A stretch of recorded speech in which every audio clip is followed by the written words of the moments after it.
Hello and welcome back to Core Finance. I'm Matt Brown. I'm joined today by Alessio Rastani, founder and CEO of leadingtrader.com. Thank you for joining us on the show. Bitcoin. It's all about Bitcoin. This week, $7,000 is onwards and upwards, potentially. That's right. Let's talk about it. So what I've got here, a chart, is a long-term time frame chart, weekly in fact. So what you see here, just for folks who may not be familiar with chart analysis, is that every bar you see here on the chart represents 1 week, and I'm looking at it from December of 2016, all the way until now. You'll see two lines of my chart here. So folks who've seen our videos, Matt, probably know that one moving average I have on my chart is the 21 moving average, 21 exponential moving average. Essentially what we're doing is averaging out the price for 21 weeks going to the past. There's also a purple line that I also keep in my chart, 55 EMA.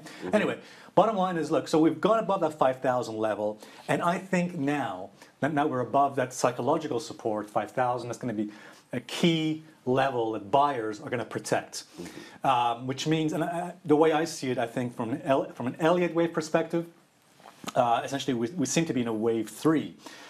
There's strong momentum still behind this move, and does it look likely we could reach 10,000 on Bitcoin? I would say yes, and there's a couple of reasons for why Bitcoin could reach 10,000. Potentially not for too long.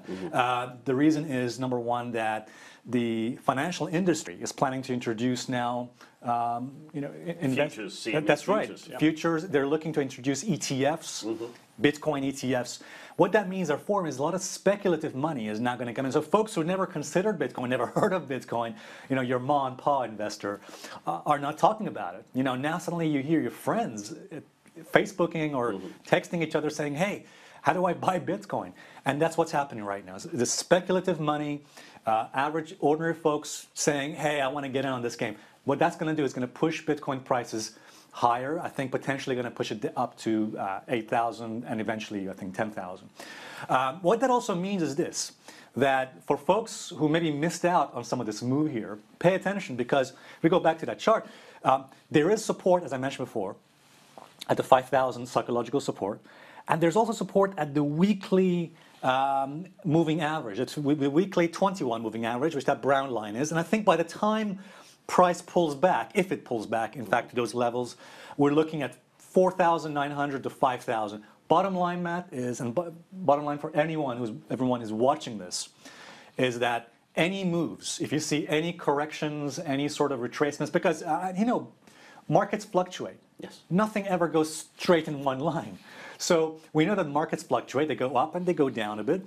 So any corrections, any sort of retracements or pullbacks in Bitcoin that you may find in this month or next month, potentially to 5,000 to 4,900, should, I think, ideally be used by Bitcoin traders or investors as an opportunity to basically buy Bitcoin, load up. Do take care of the risks, of course, with any investment, but in any case, I would be looking to establish longs at that weekly EMA, which is right now at 4,800, 4,900, but I think it'll catch up to 5,000 soon. Any pullbacks to those levels, 5,000, can be used as a buying opportunity. And again, the next targets I'm looking for, the wave 3 to continue towards 10,000. Matt, what's your view? It's onwards and upwards, and it's hard to go against the trend in Bitcoin. There will be pullbacks. I think. That's right.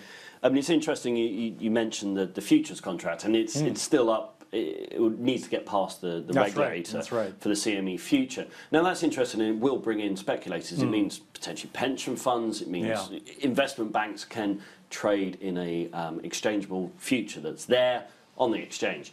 That's got to be positive for Bitcoin.